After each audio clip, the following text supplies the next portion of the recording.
Le match dans le match reçoit ce soir un grand nom du championnat de France de handball, ancienne internationale. Cet ailier gauche joue toujours sur la scène nationale avec Saint-Raphaël où il évolue depuis 2007. Raphaël Cocheteux est notre invité ce soir. Bonsoir Raphaël. Bonsoir à toi, merci de m'avoir invité, c'est gentil. Comment ça va ? Très bien, très heureux d'être là. Et puis en petite trêve internationale là, puisqu'il y a le champion du monde de handball, donc en pleine préparation pour la deuxième partie de saison et pour ma dernière partie de saison de ma carrière. On va revenir sur votre carrière. Le hand, ça a commencé à quel âge pour vous ? Tard, je crois. Atypiquement à 16 ans, donc voilà, qui aurait dit que j'aurais fait une belle carrière comme ça.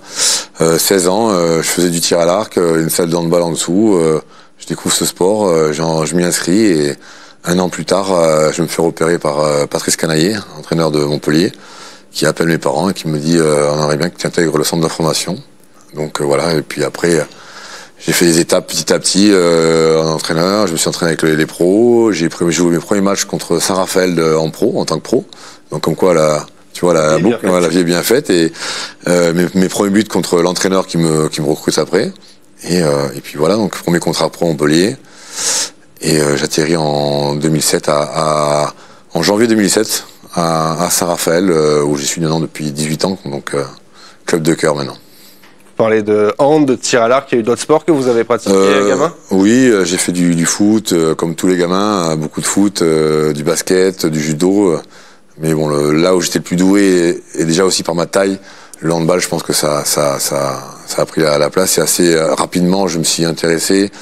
À l'époque, d'ailleurs, quelqu'un que vous avez reçu, le premier joueur qui m'a marqué, c'était Jackson Richardson, qui jouait, et c'est lui qui m'a donné envie de jouer au handball. Donc voilà aussi pourquoi je suis là. Vous parlez de Jackson Richardson, est-ce qu'il y a eu d'autres modèles ?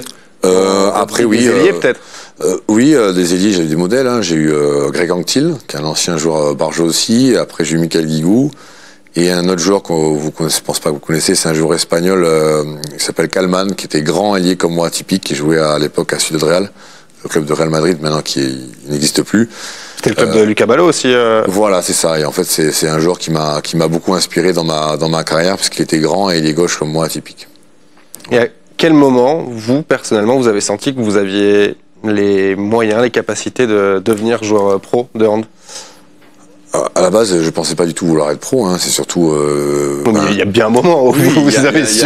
Il y a un moment donné quand j'étais au centre de formation et que je me disais putain, je commence à marquer des buts, à être le meilleur scoreur dans l'équipe, etc. Et je me suis dit tiens, j'aimerais bien y arriver quoi.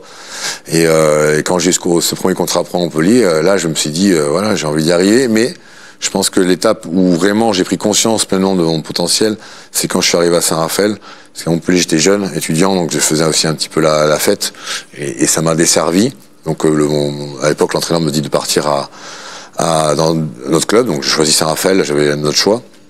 Et là, quand j'ai commencé à être parmi les meilleurs buteurs, j'avais cette envie de vouloir être le meilleur, de vouloir aller atteindre les objectifs les plus hauts, l'équipe de France, être le meilleur buteur du championnat et de vouloir être le meilleur pour mon poste, quoi. Donc c'est là que vraiment pour moi ma carrière a démarré en me disant voilà, je vais faire une belle carrière, être le meilleur à mon poste, voilà, chaque année.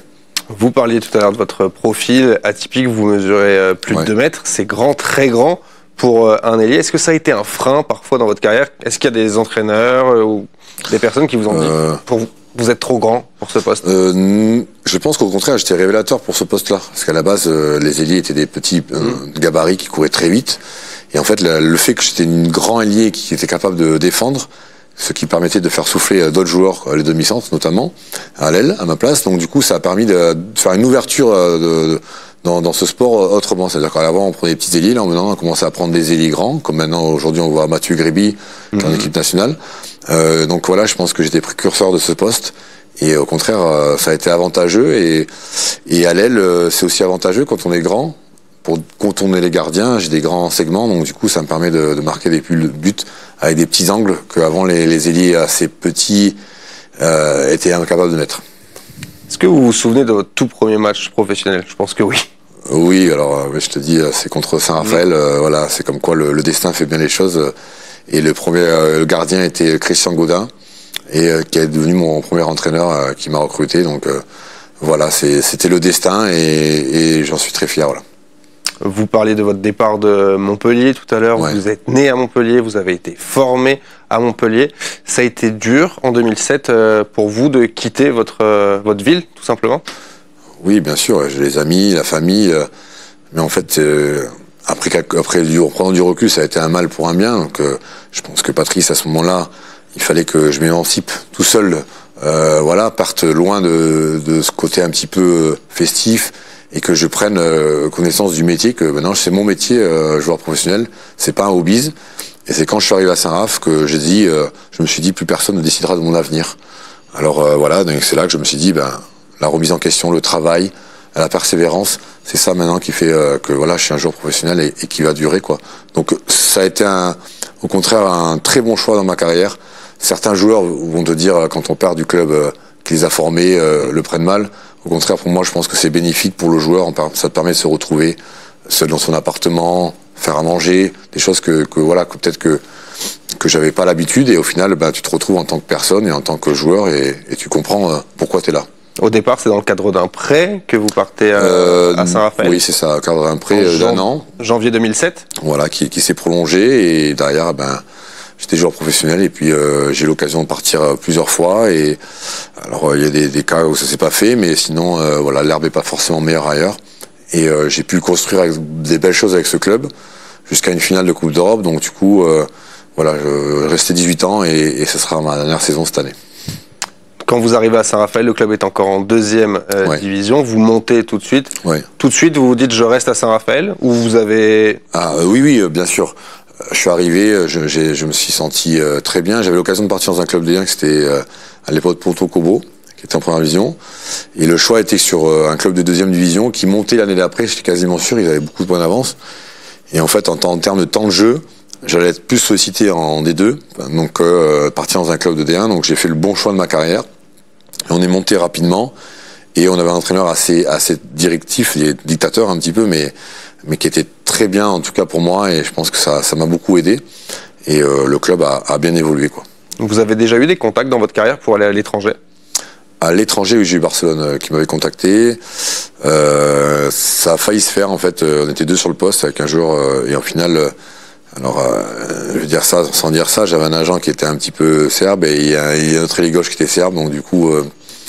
Je pense qu'il a préféré prendre l'autre, mais bon, ça s'est pas fait. Je regrette un peu, c'était mon club de cœur de vouloir jouer à Barcelone. Vous parlez de club de cœur, vous avez déjà dit dans le passé que Saint-Raphaël était devenu votre club de cœur. Quand est-ce que vous l'avez réalisé ça? Quand je vois comment le club m'a remercié, me remercie toutes les années, en tout cas, je pense que le travail qui est fait... je pense que et puis j'aime ce maillot, j'aime la ville, je sens qu'on est aimé en tout cas, et puis que on donne tout. Non, pour moi c'est mon club de cœur, c'était Montpellier quand j'ai commencé, mais quand je suis arrivé ici maintenant c'est ma ville quoi. Quand on fait 18 ans dans le même club, il y a pas beaucoup de joueurs qui font ça d'ailleurs, hein, je pense que je dois être le seul, parce qu'aujourd'hui un joueur professionnel ça reste 3-4 ans, ça part, ça revient, ça s'en va. Rester longtemps dans un club c'est dur. Et à la fois, c'est beaucoup de sentiments en tout cas que je ressens. Ça fait donc 18 ans, vous venez de le dire, que vous jouez à Saint-Raphaël. Comment est-ce que vous avez vu le club évoluer depuis votre arrivée en 2007 ? Quand je suis arrivé, le club est monté en première division. Ils étaient montés à l'époque déjà et étaient redescendus l'année d'après. Donc cette année-là, on monte, c'est un club qui est justement des joueurs, des anciens, sur qui on s'appuie. Avec des nouveaux joueurs qui vont arriver, on a su qu'à cette capacité de grandir petit à petit et en regardant le même groupe sain au début, c'est-à-dire pour trouver une bonne cohésion. Et au fur et à mesure des années, des éléments se sont rajoutés, qui ont ramené de la valeur ajoutée au groupe et qui a permis d'atteindre la Coupe d'Europe. Donc on a été plutôt le club a grandi jusqu'à la première Coupe d'Europe. On a atteint en 2018 la finale de Coupe d'Europe. Après ça a été un changement radical parce qu'on a des joueurs vraiment historiques qui sont partis. Donc le club après est redescendu un petit peu, je pense à la 6e, 7e place. Et maintenant le travail est de remonter au devant de la scène. On est 4e cette année, c'est très bien. Mais c'est dur parce que les équipes évoluent et ça devient compliqué d'être en haut de l'affiche. Mais voilà, c'est un club qui en tout cas se donne les moyens de réussir et veut grandir. Bien sûr, l'argent fait tout aussi, hein. On n'est pas un club comme Paris ou Montpellier. On manque un peu de partenariat, des fois, parce qu'il paraît très grandir. Mais en tout cas, je pense que le club a bien évolué. En septembre 2016, vous devenez le meilleur buteur de l'histoire du championnat de France de hand. Qu'est-ce que ça vous a fait de voir votre nom tout en haut de ce classement? Alors, c'est un objectif, je vous le dis. Au début, non, mais au fur et à mesure, ça le devenait en étant meilleur buteur chaque année. Oui, c'était une fierté personnelle, une fierté pour moi, pour ma famille, pour mes amis et surtout pour le club de pouvoir les représenter. Et voilà, aujourd'hui, j'ai marqué beaucoup de buts avec ce maillot. Ça a été vraiment une fierté et j'essaie de battre les records le plus loin pour qu'ils ne soient jamais battus, quoi. Donc, vous découvrez finalement l'équipe de France sur le tard, à 32 ans. Est-ce que vous aviez fait le deuil d'une sélection ou pas quand Claude Onesta vous appelle pour ces matchs d'abord de préparation à l'Euro 2018? Alors c'est Didier Dinard qui m'a appelé. Donc pardon, Didier Dinard. Parce que à l'époque, oui, pour moi, ça a été la plus grosse frustration de ma carrière. Je veux dire, j'étais 3 fois meilleur buteur de championnat. J'ai tout fait, je marquais beaucoup de buts par match. J'ai tout fait pour être exemplaire et qu'on soit au devant de la scène. En tout cas, quand tu es sportif de haut niveau, ton but ultime, c'est d'atteindre le maximum. Donc c'était pour moi l'équipe de France. Je pense que je le méritais à une époque et à chaque fois que je regarde la liste, j'y étais pas. Donc c'est vrai que ce jour-là où m'appelle Didier Dinard, pour moi, ça a été l'apothéose. C'est que du bonheur, quoi. Un vrai moment unique où je vis le truc à fond. À 32 ans, j'y croyais plus et je retrouve l'équipe de France. Je fais les championnats d'Europe. Et ce que j'ai raconté à un podcast ce matin, c'est qu'on perd la place demi-finale contre l'Espagne. Et en fait, je vois les mecs qui font la tête, tu vois. Et moi, je fais un discours à ce moment-là en leur disant, ils avaient tout gagné, les mecs. Et moi, j'avais rien gagné. C'était ma seule chance de gagner une médaille de bronze.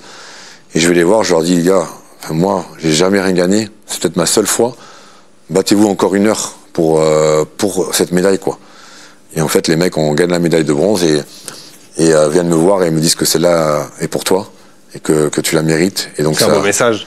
C'est un beau message. Un mec comme Nicolas Karabatic qui vient me dire ça. Et tu vois, ça a été pour moi c'est un de mes plus beaux souvenirs, en tout cas, avec ce maillot. Je veux dire, la récompense d'un travail, l'abnégation, la persévérance depuis des nombreuses années et récompensé par une médaille, ça a été pour moi le plus beau souvenir que j'ai eu. Ouais. Qu'est-ce que ça vous a fait la première fois que vous l'avez enfilé, ce maillot? On sait qu'il a une symbolique énorme. Ah oui, non, c'est surtout toutes les années de travail que tu fais pour y arriver. Quand tu entends la première Marseillaise, ça te donne des frissons, quoi, tu vois. Tu te dis enfin t'y es, quoi. Alors après, il faut arriver à oublier tout ça et jouer son jeu, parce que c'est compliqué, t'as la stress un petit peu et tout. Mais sur ça, vu que j'avais 32 ans, j'avais un peu d'expérience, donc j'ai pu jouer mon jeu et comme j'ai pu, et ça s'est surtout bien passé, donc voilà. Et tous les mecs qui étaient là m'ont bien intégré et surtout me disaient que je le méritais. Donc tu vois, tu viens pas sur la pointe des pieds en me disant j'essaie de faire ma place. Non, je le méritais et tout le monde me l'a dit. Donc ça a été un moment de bonheur et en tout cas, je pense que pour un sportif, jouer pour son pays, c'est le rêve absolu. Qu'est-ce que vous gardez de cette campagne avec l'équipe de France? Alors c'est des valeurs humaines déjà, hein, parce que tu vis quand même tout le temps ensemble pendant plus d'1 mois, la préparation. Donc tu fais la préparation du 25 décembre, le 25 décembre, le lendemain tu es en stage, jusqu'à 25 janvier, donc du coup tu vis tous ensemble, et c'est des moments uniques, quoi, que tu partages. Après, à toi de trouver ta place, ton équilibre, et puis après, voilà, tu représentes ton pays, quoi de mieux, quoi. Et quand tu finis avec une médaille, voilà, et c'est des moments qui resteront en moi gravés et qu'on a des choses entre nous qu'on a vécues qui resteront entre nous, quoi. Donc quand je les vois à la télé, je sais ce que vivent les mecs, quoi. Donc voilà, c'est ce que je voulais. C'est une période faste pour vous parce qu'il y a également cette finale européenne dont vous parliez. Quelle place elle a, cette finale de Coupe d'Europe avec Saint-Raphaël dans votre carrière? Alors c'est à la fois une grande déception pour moi parce que c'était le premier titre que le club pouvait gagner au niveau européen, et à la fois c'est l'apothéose du club. Je pense qu'à ce moment-là, le club était au maximum de son potentiel qu'on pouvait. On avait des joueurs capables de pouvoir se mettre au niveau européen. Il y a des grands joueurs qu'il y avait dans cette équipe-là. Et je pense que, en fait, un petit club de Saint-Raphaël qui vient de 2e division et qui arrive en finale de Coupe d'Europe au devant de la scène, aujourd'hui, on peut remercier notre maire Ginesta qui a été visionnaire par rapport à ce club. Et je pense que voilà, c'est l'apothéose des nombres, des années de travail du club et des joueurs, quoi, petit à petit. Et voilà, aujourd'hui, maintenant la Coupe d'Europe, c'est vraiment compliqué de la gagner parce que les équipes sont évoluent, deviennent de plus en plus compliquées. La Ligue des Champions, les formats ont changé. Donc je pense qu'à ce moment-là, c'était l'occasion unique de pouvoir gagner un trophée. Au début de la saison, vous avez franchi une autre barre symbolique, celle des 2500 buts en championnat. Qu'est-ce que ça représente pour vous, 2500 buts? C'est énorme. Ouais, on ne se rend pas compte, hein, mais c'est vrai que c'est énorme. Ben, je te dis, pour moi, c'est vraiment une fierté. Je me rappelle, hein, j'avais des frissons quand j'allais marquer. J'avais un penalty pour aller marquer. J'avais des frissons parce que tu dis, voilà, ben, c'est un chiffre que j'espère qu'il va rester pendant longtemps. En tout cas, ça va être compliqué de venir le battre. Et puis c'est une fierté personnelle et aussi collective, que tu remercies tous les joueurs avec qui j'ai joué, qui sont là, qui vont venir pour mon dernier match le 7 juin, où je vais essayer de faire un gros jubilé avec plein d'anciens joueurs, des joueurs connus et tout. Et c'est vraiment une fierté personnelle, en tout cas, voilà. Vous l'avez dit, donc vous allez prendre votre retraite à l'issue de la saison. Vous allez avoir 40 ans dans quelques mois. Ouais. Cette décision, vous l'avez prise il y a combien de temps? Je l'ai prise cet été, en fait, surtout, où je me suis dit, l'année dernière, j'ai fait une année. Je pense que là, cette année, je voulais être amené, maintenant, ces jeunes joueurs, justement, à faire leur propre chemin. Donc, encore une saison pour être avec eux et les amener sur la voie de la réussite. Pour l'instant, on est bien.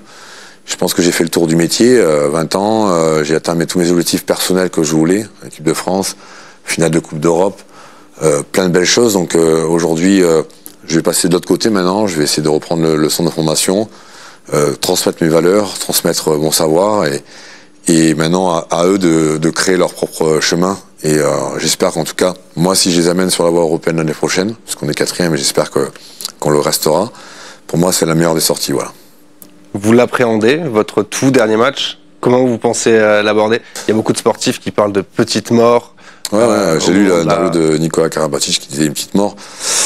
Ben, je vais le vivre, je sais pas, ça sera plutôt en août prochain quand voilà la piste et moi je serai dans mon canapé ou d'autres choses, soit que je monte des stages de handball là, donc que je crée là, donc du coup je serai occupé.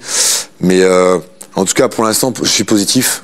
Je me dis que ça va aller. Après, c'est sûr que ça va me manquer parce que j'ai ce côté adrénaline et encore de buteur en moi. Mais voilà, au bout d'un moment, il faut penser à l'après-carrière et il y a des décisions des fois que voilà, il faut pas laisser passer. Donc, je pense qu'aujourd'hui, j'ai fait le tour et je suis prêt à arrêter, quoi. Quand est-ce que vous avez commencé à penser à l'après-carrière? Alors ça, c'est une bonne question. Ben, ça, quand même, il y a quelques années, 4-5 ans déjà, je commençais à entraîner un petit peu les jeunes. Et ce qui m'a donné un peu une vocation de vouloir aller entraîner un peu plus haut. Donc voilà, moi le but c'était d'entraîner le centre de formation dans les années à venir, parce que je suis plus fait pour des gamins de 17-18 ans que sur des jeunes. Donc j'ai commencé là, mais c'est vrai que c'est quelque chose dans le sport pour moi qu'on parle pas assez sur la reconversion des joueurs. Il y a beaucoup de joueurs qui savent pas ce qu'ils vont le faire après. Et c'est quelque chose qu'il faut qu'on développe en tout cas, parce qu'il y en a beaucoup qui se retrouvent... moi j'ai la chance de finir à 40 ans, mais il y en a qui finissent à 33 ans.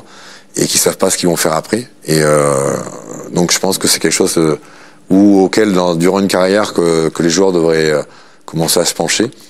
Moi j'ai la chance d'avoir les formations sont payées, tout est payé pour me préparer à l'avenir, mais voilà, c'est quelque chose que ça fait 4-5 ans en tout cas que moi je sais ce que je veux faire après. Quand vous regardez votre carrière aujourd'hui, qu'est-ce qui vous rend le plus fier? Ce qui me rend fier, c'est surtout voir la fierté des autres gens, de dire que j'ai réussi, mes parents, mes amis, ma chérie et mon fils aussi qui me voit jouer maintenant, même s'il se rappellera pas parce qu'il est jeune.